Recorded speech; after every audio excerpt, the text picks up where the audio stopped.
Hey, y'all. Thanks for being with me today on the Fishing Business Podcast. I'm Angie Thompson, and to get right to it, our guest today is one of my favorites. In fact, he's on the tippy top of my favorite people list. If you've been around the fishing business, you probably know his name, and if you haven't, you will one day. It's Jeff Kolodzinski. Nobody calls him that, though. Everybody calls him Kolo. He's famous in the fishing industry for his heart and his passion. He has a huge heart for people and for his family, absolutely for fishing. He's wildly passionate about fishing, and he has a heart for God. You can see that in the way he lives his life and the way he does business. You're going to learn a lot today from Kolo. Hang with me, guys. This is going to be a good one.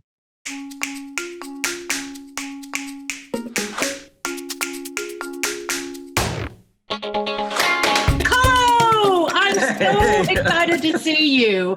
You know, I just started out by telling everybody that you are on the very tippy top of my favorite persons list. And I can't even really say that we've done that much business together, but no. We've just been friends, and you're one of my favorite people. Well, our industry has so many people, and that's one of the biggest benefits about being in the fishing industry, that you get to cross paths with amazing people. You're one of them, and I'm stoked to be on here. This is one of the first episodes, so I'm glad. Let's get started let's talk about, really, before we get started, let everybody know, what you do, who you work for, and kind of what your life is like in the fishing industry.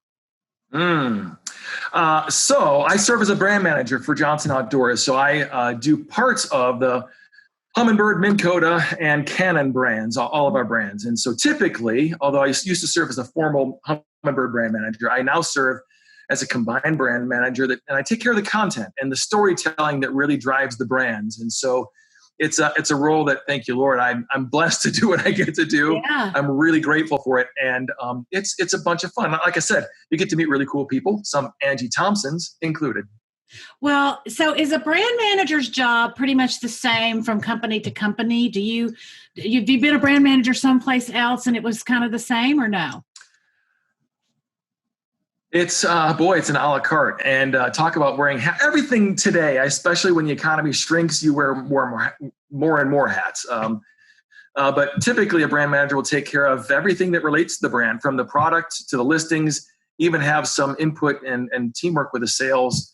But then again, do all of the PR and promotions and so forth. So the way we've got it divided up, I take care of less of the formal brand manager components these days, and more of the content that tells a story about some really cool fishing stuff. Yeah, when I saw you at the Bassmaster Classic, you were very, very excited about a content project that you had been working on. And that's really why I brought this up, because it's I didn't know that every brand manager, you were essentially a TV producer in this project. I had some really talented people who really are TV producers in their day job, but I served that role. And a colleague of mine, Brad Henry, and just probably 25 people who are insanely talented that I call sisters and brothers, all teamed up to do this one boat challenge. We took 8 anglers from around the country. Took them down to Mexico to Billy Chapman's Anglers Inn for an incredible fishing fish-off and a reality TV show. And so in that, we had built in all kinds of reality challenges, fishing challenges, a number of tests, and we made a 4-part series out of it. And it is out now. And it is one of those, it's probably one of the coolest things I think I've ever worked on. And to go at a place like Anglers Inn in Mexico, it's a big bass paradise. Yeah. The staff were great, and I think everything turned out really, really strong. I'm really proud of that one. Can you talk a little bit about that piece of content? We all hear, from a marketing standpoint, that content is king. So how did you pitch that to say, this is what we need to do, and why did you need to do it? Oh, I wish you could have been there. I wish I could have a camera and you could just have been a fly on the wall. I pitched that with fear and trembling is what I did. And we are a very conservative group. And this was so far outside of our walls. I imagine. That to just suggest it, I thought everybody in the room, I just stayed outside of a coffee cup throw, like when I pitched it. But we had our ad agency, folks at Swanson Russ on gunpowder, and a handful of us put our heads together early and said, we really think this is cool. We want to take fishing to a different level and have it not be about pounds of thrust and pixels and whatever, but about people and fun.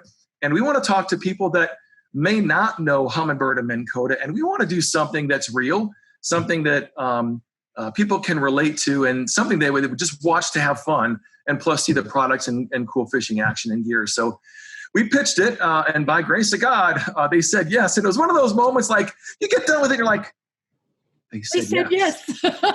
Okay, now all the other spreadsheets are going to have to go in motion. Now we got to do this. It was a great moment, and thank God. I mean, there's 44 people on the shoot. I mean, it was a ton of people. It was a moving city. It was a fun thing to watch, and yes, I have skewed eyes because I was involved in it. But watching all the competitors do their thing and come out of their shells, it was a blast, and I think it comes across on camera. That was the One Boat Challenge. It's really good. I've watched some of it, and that's obviously you guys did a great job. I mean, it looks like TV quality. It looks like it should be on Nat Geo instead of, just on the internet. Not that just on the internet means anything bad, because the internet is like, everybody is. But I think the takeaway there for someone who might be listening to this podcast, in my mind, is I'm always telling coaching clients that if you that people want to know more about you than the fish that you catch. And they want to know more about you than, what lure you used or what piece of equipment you're using. I mean, there's a place for that. Obviously, everybody needs that at some point. It's further down the conversation line. Yeah. Right. And so if what you've described right there, I think falls right in line with that thinking of if you're an angler that is trying to make a name for himself, maybe share some stories that are outside of the how-to you did it or where you did it. Maybe share some stories that might attract somebody who's not just looking for the next lure, right?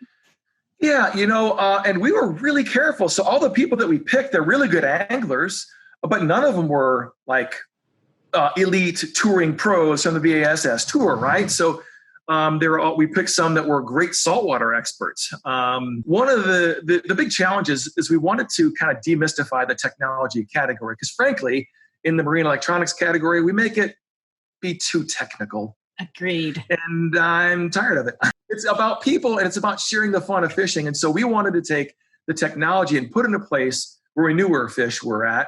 And Anglers Inn obviously is the bass mecca of the world. And so we did that, but we did scenes and careful to embody the technology in ways that people would appreciate. And one of the things on our trolling motors, there is a follow the contour feature. Basically, you have a map, is cartography on your Humminbird, and that talks to your Minnkota motor through a one-boat network, hence the One Boat Challenge. And so we set up one scene where the boats were sitting spot-locked on a GPS anchor, which means nobody is on the boat. We just have a remote control operating the boat. They stayed all in place, and then they actually met the competitors right up on the bank. And so I just got goosebumps all over. It was an amazing scene, and to watch the faces of the anglers was really exciting. But we chose to take our technologies and show them in a really cool way that you don't have to be an aficionado. But when you see that, you're like, hey, that boat is running itself. And if I get a Minnkota and a Humminbird, that's going to be pretty cool. I think I might want to consider that in my purchase journey. And so we brought it to life that way. And there's a number of places. And I will tell you, as a dude who was there, everything that you see in those videos really happened. The fish that were caught, the helicopters, and our brother Loman helicopters came through for us. But it was just an incredible shoot. It's something you're going to want to make time to watch. 100%. I love that. Okay, now we jumped right into some pretty big details here, but before we keep going, because you and I can talk forever, what's something that's not on your resume or your LinkedIn profile that people may not know about you? My LinkedIn profile is horrible. There's a whole lot. We could talk for hours on that part, or even on a Facebook profile. Should I turn the clock back in terms of sort of experience or a resume, or what do you? Well, I mean, I know some things about you. I know some things, and I'll go ahead and throw one of them out, because I want to talk to you about it later. But you are, this is where it gets uncomfortable. Jeff Kolodzinski, aka Kolo, aka the Marathon Man. Oh. And people out there may not understand or know what the Marathon Man is. Yes, because clearly when you look at me, I'm not a Marathon Man athlete. That is, Dairy Queen and I, we get along really, really good. So if I had to run a marathon to get a blizzard, I probably would. But that'd be one thing. So years ago, I was really blessed in my former. As a matter of fact, that is a seat box that I used in 7 World Championships, that matchbox there. I was really blessed to represent the United States national freshwater fishing team in 7 World Championships of freshwater fishing. And it was an incredible time of my life and a chapter where I learned a ton about the sport and the people that I love. And it's like the Olympics of fishing. You have opening ceremonies, closing ceremonies, and you fish for gold, silver, and bronze medals. And I got pretty decent at it. And I came back home, and for all the Northwest Indiana Steelheaders clubs and all the clubs that would sponsor me, because you raise your own money, just like going to the Olympics. And so I was much younger in life, and I would come back and show their kids and the families how to fish. And for me, that's what fishing is. It's not even almost about the fish. It's kind of about the people. And I'm thrilled when you get to combine fish and people together. And that's why I do the content and communications.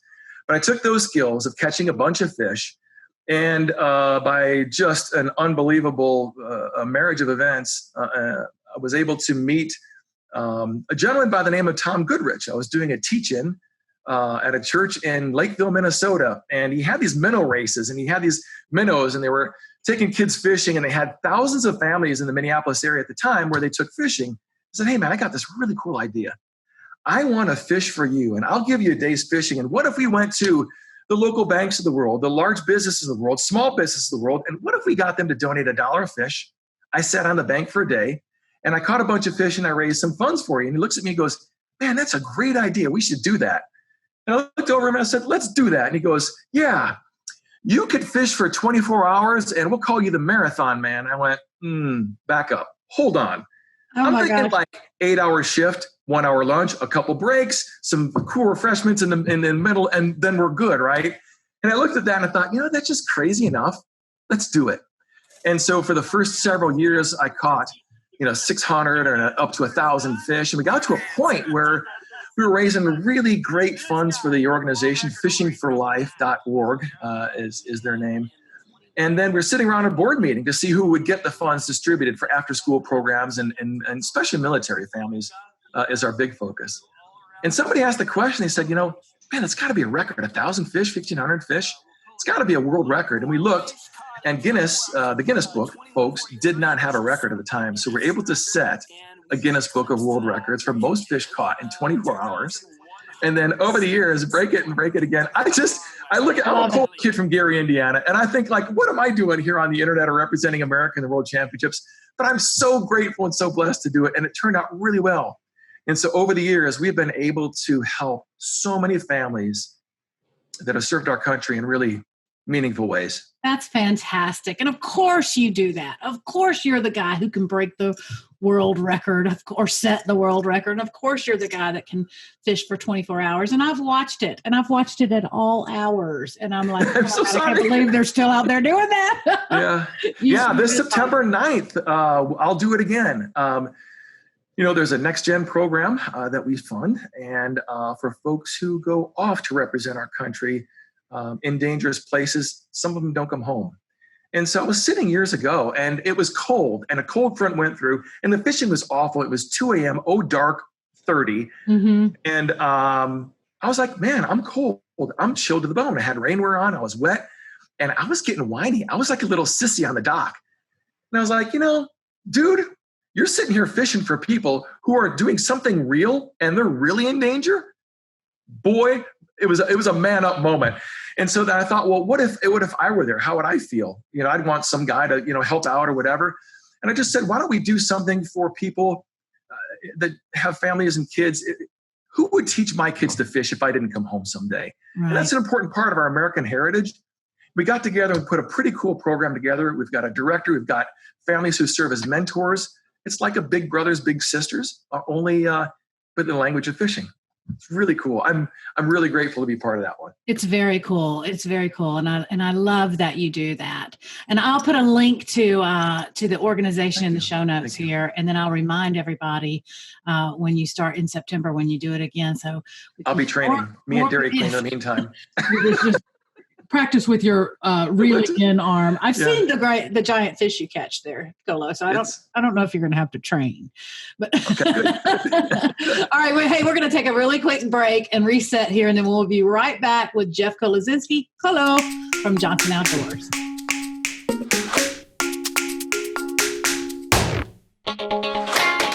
Hey, if you're enjoying this podcast, check out fishingbusinessschool.com, where you can see video uploads of the podcast, as well as my blog, where I give you more practical advice on the business side of fishing. fishingbusinessschool.com. Come see me over there.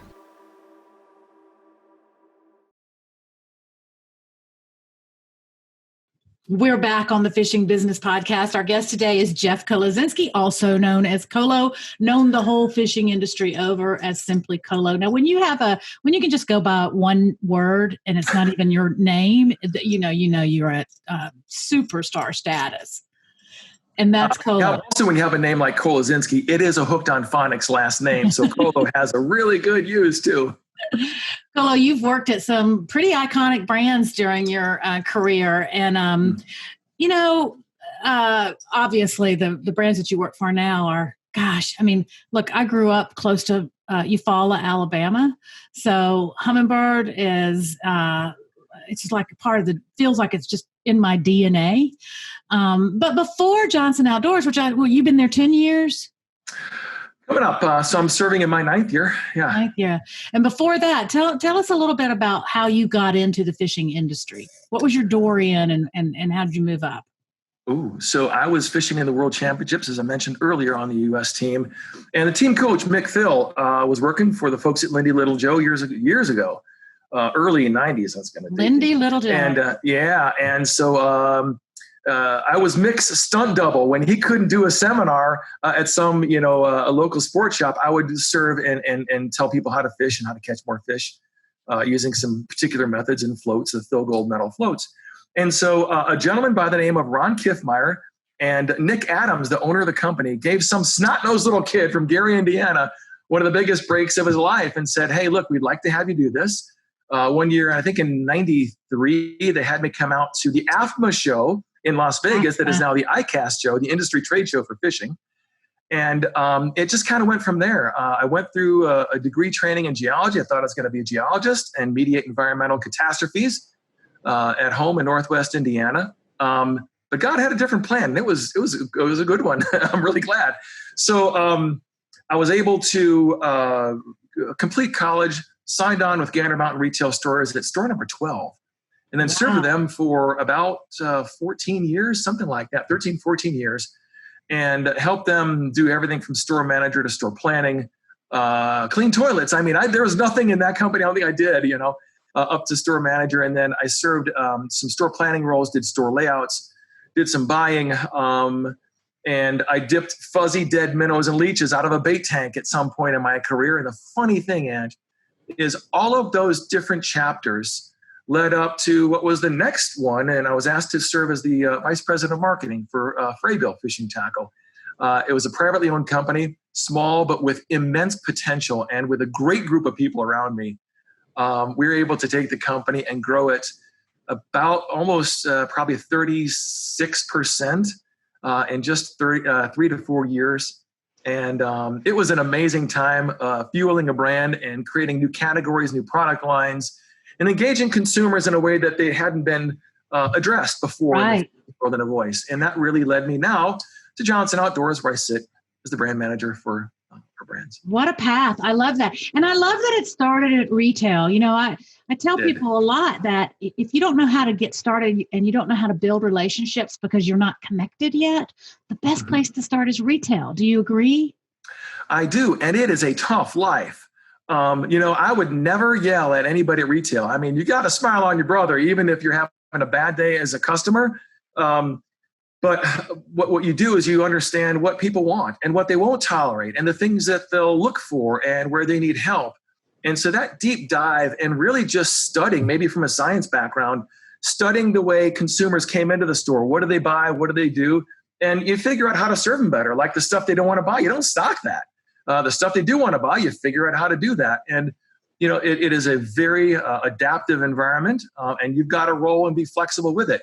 But that little sort of test tube, that training, helped me understand when I talked about things at Fraybill as a VP of marketing, or now my brand manager role at Johnson Outdoors. It'll help you appreciate when a product doesn't work, or it should work better or differently. And you really take their input at a whole different level. When you've had to look at some dude who's, I'm not terribly small, but when some guy is twice my size and I'm looking up and saying, yes, sir, I'm sorry that your line broke or whatever. Yeah. I mean, it's a different kind of rationale. And so you have an appreciation for what consumers go through, and it drives me now to make sure that when they have a Humminbird or a Minnkota or anything that we do, that it works right and that they're going to be happy with it. And ultimately, when they go on the water, they've got to be able to make a family experience. They look back on and go, honey, do you remember that?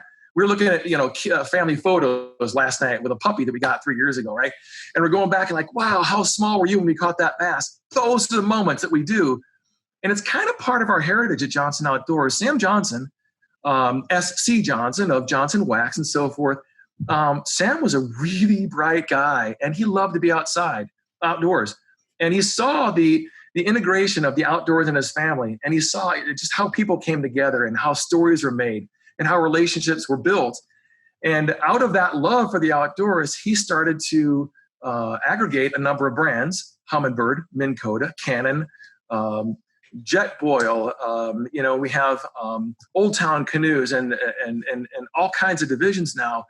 But Sam had something there. And when you're able to enjoy the outdoors, the people that you love, it makes work a whole lot more fun to do. And so it's part of our heritage to make people and families make memories in the outdoors. And I count it an extreme blessing to work here for Miss Helen and Johnson Outdoors. 100%. I agree with you. I think we're so lucky. And I ask people all the time if they think other industries are filled with people that are as passionate about what they do as the fishing industry is. What do you think? I think no. I think solid no. I think we're really blessed. And I, when I'm giving seminars, I'll joke about this a lot. It's like, we don't sell caskets. Like if you're a mortician, it's a bad day. I used to sell men's suits, and then people would come in for a job interview, but it could be a funeral. There are bad days. Yeah. And we all deal with people. We're all people. We're all fallible creatures, right? But the opportunity to work around a topic that people love is pretty cool. And I don't take that for granted. And so, honestly, it pushes me harder to make sure they have a really good time when they go out and spend time catching fish and spending family time in the water. One of the things that I used to say when I was in sales at Bassmaster, when I was approaching someone outside of the fishing industry and trying to explain why this was a good place for them to be involved, was I said, it's a perfect time for someone to hear your advertising message, because they're involved in a sport that brings them nothing but good feelings, really. There might be some frustration every once in a while. Yeah, when your line snaps on a 10-pound bass. Yeah, it's a value. But for the most part, they're in a great frame of mind to hear your message. Okay, so people want to do. Going back to the marketing part of it, how important do you feel, and I think we kind of covered this a little bit earlier, but how important is storytelling to marketing? I don't think there's no distinguishment. Honestly, it is the same thing. Nobody has to buy a thing that I'm talking about, right? It's not food. It's not shelter. It's not energy. It's not education. They don't have to buy a single thing that I talk about. And so you have to come at it with that kind of reality first. But what you want to do is knowing what that person goes through, knowing their pain points, and knowing the moments of victory that make it worth going out and standing in the rain or cold or whatever else it is and catching a fish. That moment when you can capture that and say, hey, look, I've got this thing that's going to help you get there. And really, and marketers and fishermen, we can stretch the truth, right? But when you really know the thing that you're talking about is going to change the way that they get there and do that, it makes storytelling easy. And basically, it's just almost a recounting of events. And but putting them in the spot where they know that object is going to make the difference is the art and maybe even a little bit of science of it. I agree, and also it makes. I don't know if I can quite articulate this, but it makes the consumer understand that you understand them, right? If you can take them back, if you can remind them of something that's happened to them before, or remind them of a position that they've been in before, and then they go, oh, they get me. That brand gets me, or that angler gets me, or that athlete gets me. And it builds a little affinity there. It does. There's a respect. When you're going to tell somebody what to do or infer that you're an expert, you need to be. Listen, if I were climbing Everest, I'm not gonna ask me, right? I'm not that guy. You're going to have somebody that really knows and has been there. And so when you know somebody has the experience, you'll trust them. You'll trust them with that. You know, when I look at this fish that was offshore in the Atlantic, and when you go out there, it's a different world. Things can happen, and you may not even make it back to the dock. So you have to trust people and things for that matter in order to take what they say at face value and buy in and go actually take the product and take it out in the water. So for someone who is getting started in the fishing world, how do they take what you and I just talked about and make that something that serves them and helps them serve their fans? You know, in a day and age of social media, we talk about ourselves in a way that we never did. If you went back, even not that long ago, because I'm going to date myself again, not that long ago, 10, 15, 20 years, and you would say somebody would put a post about themselves in a picture or whatever else, they'd be like, you're so full of yourself. Are you serious? But it's different today. And one of the perils I see is we can start to believe the stuff that we make and say about ourselves. So one thing is, don't take yourself too seriously. Yeah. Number one. And number two, realize that everything, and this is coming from my life, and more screw-ups than the internet can hold. You're going to make mistakes and you're going to get things wrong. Don't think like you got it figured out. Figure out a team, get through it together with the people around you. And then make sure that you're making constant course corrections the whole time. I don't think we ever arrive in life at all and say we got it all figured out. And fishing is a great metaphor. It's a great training ground for that, because you can go out and catch a full limit of fish, and you can go to a weigh-in and you can take home a check that day. And the next tournament is the next day, and you go out and you do the same pattern on the same lake and the fish aren't there. It's a very humbling experience. You think you knew what was going to go on, right? And it doesn't happen that way. And you can't consider yourself the do-all, end-all, be-all, the font of all knowledge. And so when you approach all of this with that kind of mindset, you're able to look at things and make a course correction of, I didn't do this quite right, or I could do it better, or I could do it differently. I'm going to watch this person. I'm going to take elements of their personality or their discipline. I'm going to employ that to my little story here and see if we can make things better. But I would not be sitting here if not for the Gander Mountain, the Fraybill, the Johnson Outdoors, immense legions of talented people around me to pick me up when I screwed up. And when you recognize the fact that you're not a one-person band, that there are people around you that will help you and you'll help them, you can get through a whole lot of stuff together. And it's just so much better to have any achievement when you have people there with you. And in fact, the best ones are really the hard ones too, but much better together. You are singing my song, and I feel almost a little emotional because, as you know, I've been through a lot in the last 6 months, and I do, sister. Just starting this project, I've been amazed at the number of people like you who I've called and said, hey, would you help me with this? And they have just been, what do you want me to do? How can I help? Yeah. So for all you at-home viewers, this is the Jeff Kolodzinski episode, but we're going to take a little time out. Angie Thompson, one of the most talented people in the fishing business for a long, long, long, long time. And her background, because she's too humble to tell you, so I will. was to work with the bass anglers as they came up through the ranks and say, this is how you come across stage. Hey, you might have had a bad day, but you can't talk about the bad day. Talk about the good and the fishing and how things went well and how you'll do it differently the next day, because nobody wants to hear you cry in your beer.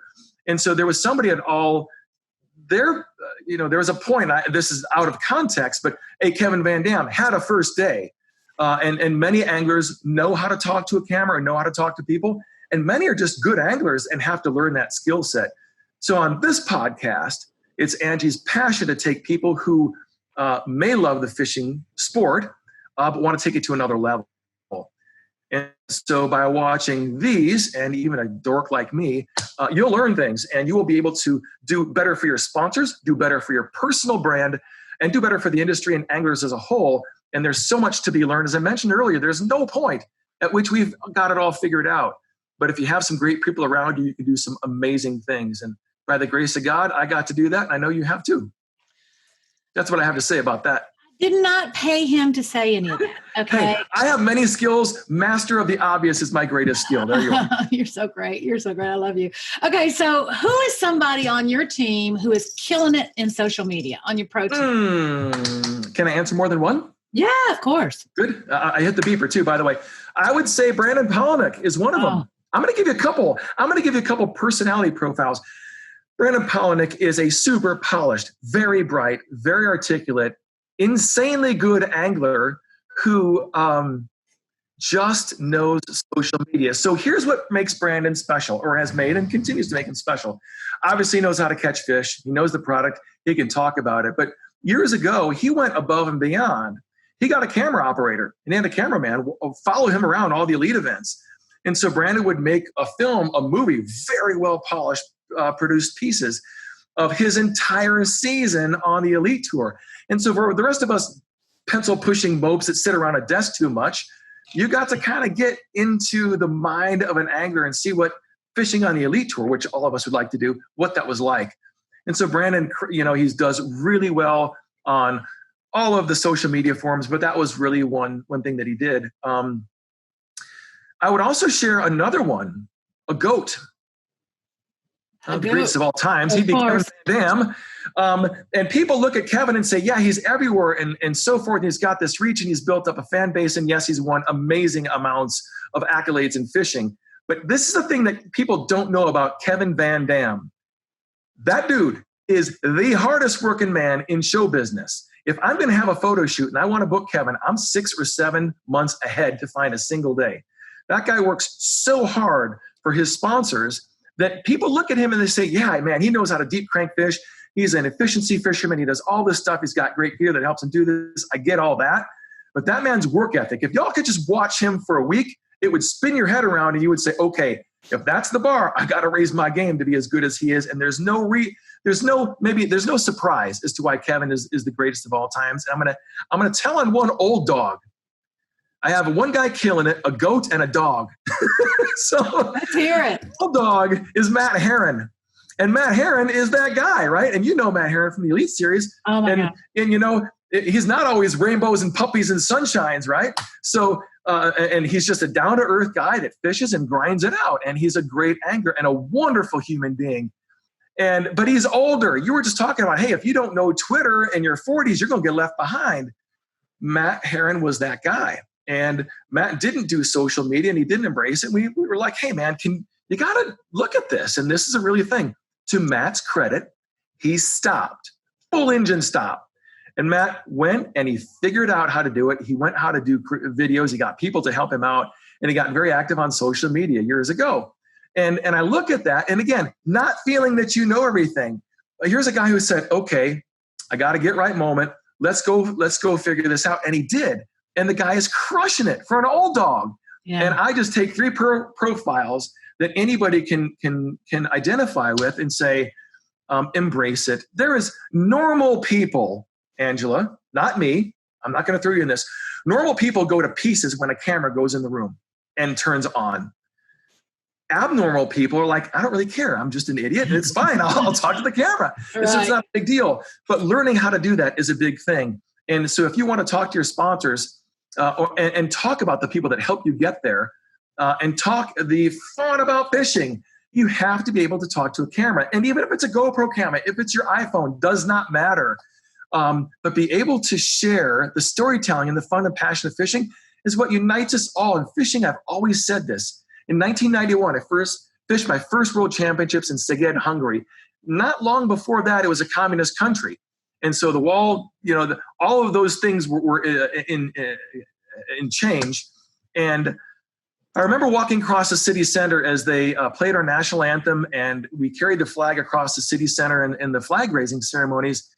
And I thought, oh dear, I don't know, is war going to shoot us? What's going on?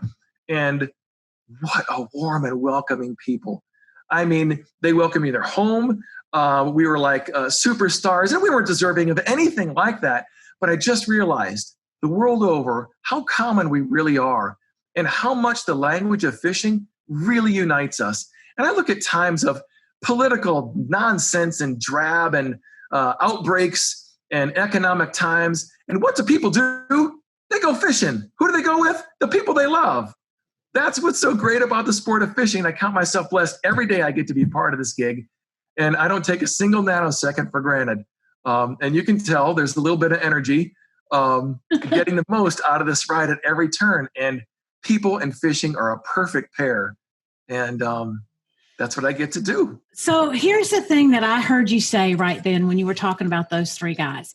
Brandon is very, he's a young guy. He had a great story. He's very tech savvy. He's comfortable, and he is comfortable letting people in on his whole life, because when he hired that camera guy, it was everything. It wasn't just tournament fishing. It was stay in the camper with me and my girl and our dog and travel the country.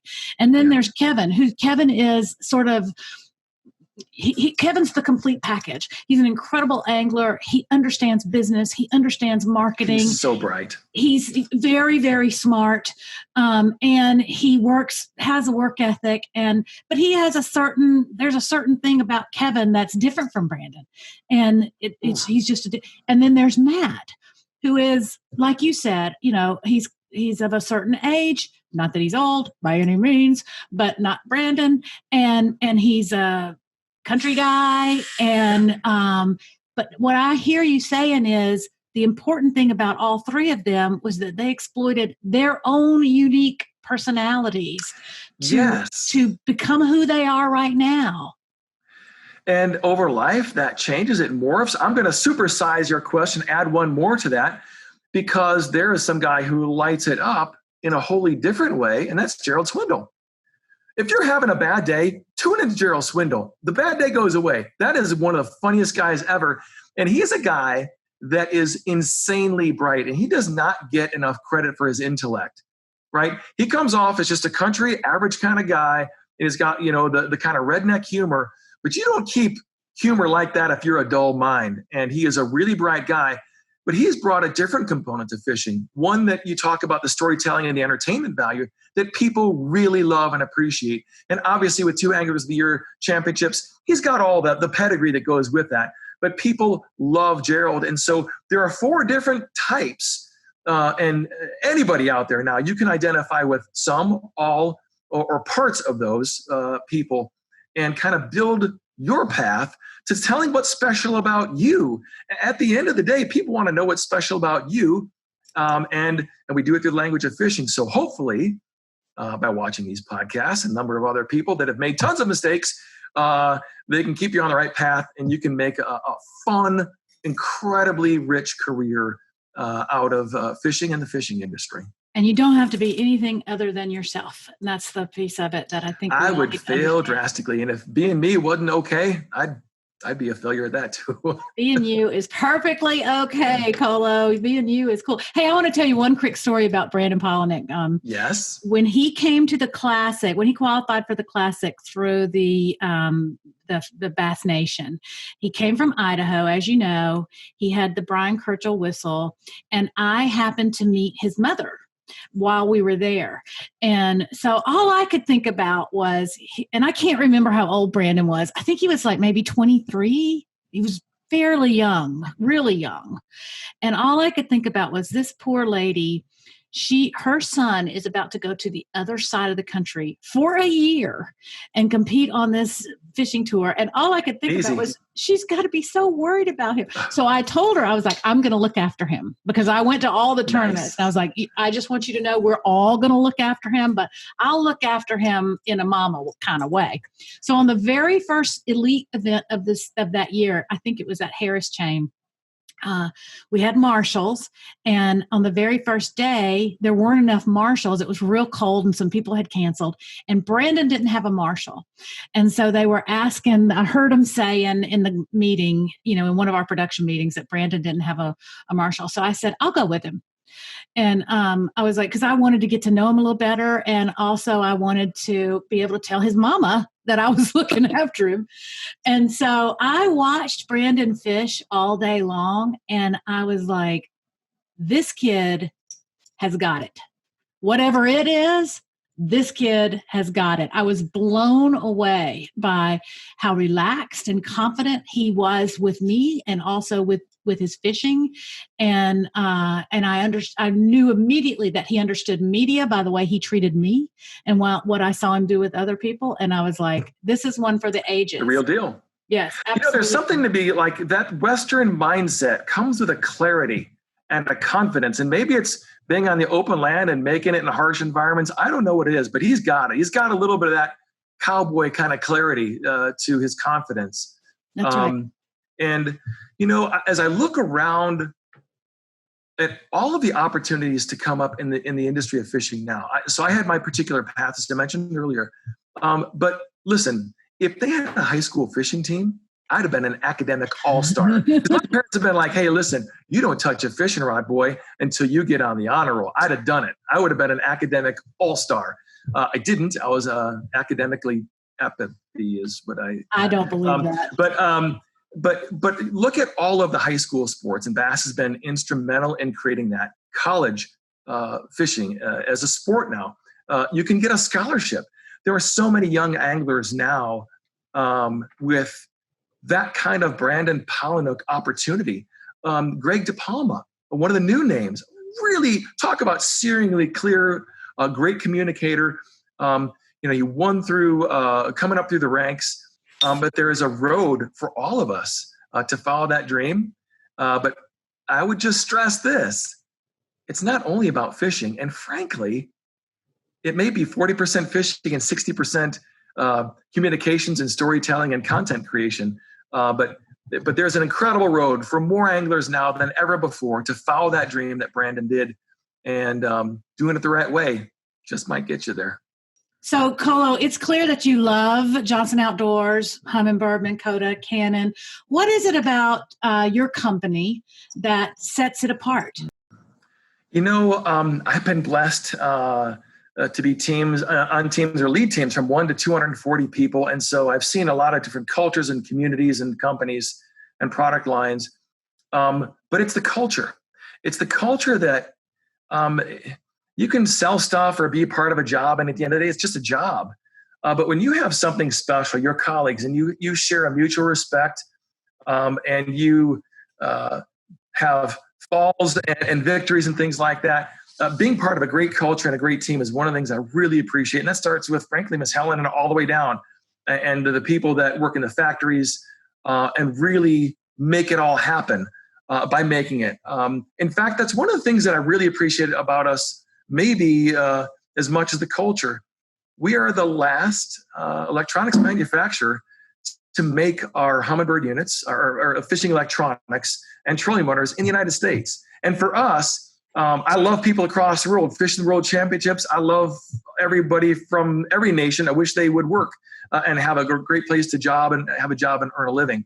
But I like our people first, and I want them working. And so when we choose to continue to make Minnkota motors in Mankato, Minnesota, and Humminbird fish finders in Eufaula, Alabama, it's a choice for us. And we feel that we've got a much better handle on the just-in-time inventory and management in those parts, but allows us to have a really good handle on the quality control. Making things overseas in my former life, there are a lot of variables when you're not there in the factory floor that you can get a whole lot of product at one time. I remember an apparel piece that did not come back well. And for us, we know we can keep a tight control on quality and really make the design and ingenuity part of the product. And so many of the people from the factory floors there to the engineers to even the marketing goofballs all fish and fish passionately. And when that drives you, when you know what the angler is looking for, you can come up with a thing like a spot lock or a one boat network or that next thing and say, you know what? I think anglers are going to really appreciate this because you're one of them. And you can't necessarily count on people that are far off to do that and to deliver that kind of innovation. So for us, it's 100% about culture internally and innovation that we get to share with the people outside of us. But we get to do that in our factories, Minnkota, Minnesota, Eufaula, Alabama, and we do some Lake Master cartography in Little Falls, Minnesota. So shout out to all my people in all those places and you know what else? As the brand manager telling the story and the marketing, when I go to work, there is not a time when I'm on a project that I don't think about somebody on the factory floor going, you know what, this rivet goes here or whatever else. And when I do things like that one boat challenge, I'm always cognizant of there's somebody else making this stuff. They don't get to be in this part of it. I'm going to help them out and tell the story of the incredible jobs that they're doing. But for us, it starts at home and it starts with culture.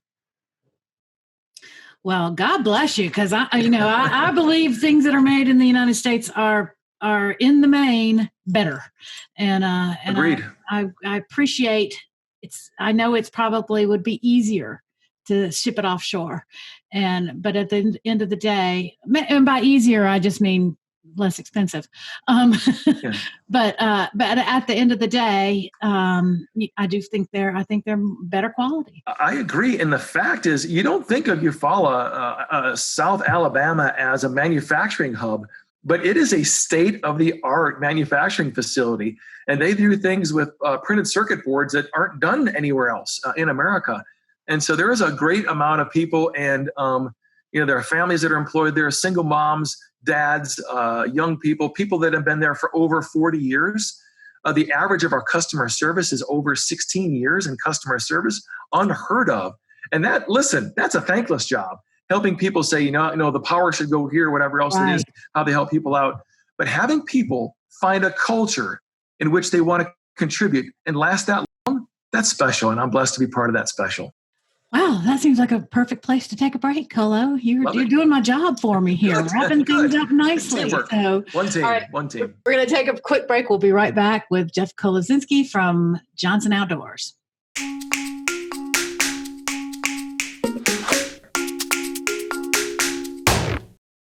I really want to hear from you to know what kind of questions you have and how I can serve you best in this podcast. The easiest place to reach me is probably at Facebook or Instagram, where you can find me as Fishing Business Podcast, or on YouTube, but you'll have to search for me there by typing in Fishing Business Podcast. Holla! We're back on the Fishing Business Podcast. Kolo, before we go here, I want to ask you a couple of questions. If a guy is trying to get started, like we just talked about, a guy that's new to it, he's a high school angler, he's a college angler, or he's a guy that has just been doing really well in his area and wants to try to make a go of it, but they don't have any contacts in the fishing world. What kind of advice do you give that guy? There are direct contacts and indirect contacts. The indirect ones, I'd watch YouTube and I'd watch social media. There's some great communicators in the sport of fishing. And I know your mentor and a guy I dearly love, Jerry McInnes, is one of the people that I call the pillars of our industry. The Al Linders, Hank Parkers, Jimmy Houstons, and the McInnes of the world. They started that. And, there are a lot of people that you can watch and get better by watching them. And then there's some direct people. Your local bass club is a great place to start. Your local fishing club, your local conservation club. The CCA, if you're around saltwater, is a great place to find like-minded people that care about our resources, and it will help you take steps throughout the industry. I think, I talked about my retail roots. Boy, that's an easy way to do it. And I think one of the sort of baked-in ways somebody could become quickly involved in the industry is to be a good ambassador for a brand. And man, it's hard to say what that looks like because there's a lot of people that say, I would love to get a free something or other. But if you can put the product in real use in areas where people can see it and appreciate it, then you're actually doing well by your manufacturers. The reality is, I, as a brand manager, I'm an investment broker. I can buy a print ad. I can buy a television show. I can buy a pro staff member. But if I think that we're going to get a better value by sponsoring somebody with some product, and it's just product, it may be cash or not product, I'm making an educated guess that this person is going to bring an authenticity to the product that I can't otherwise find in a print ad or a television show or whatever else.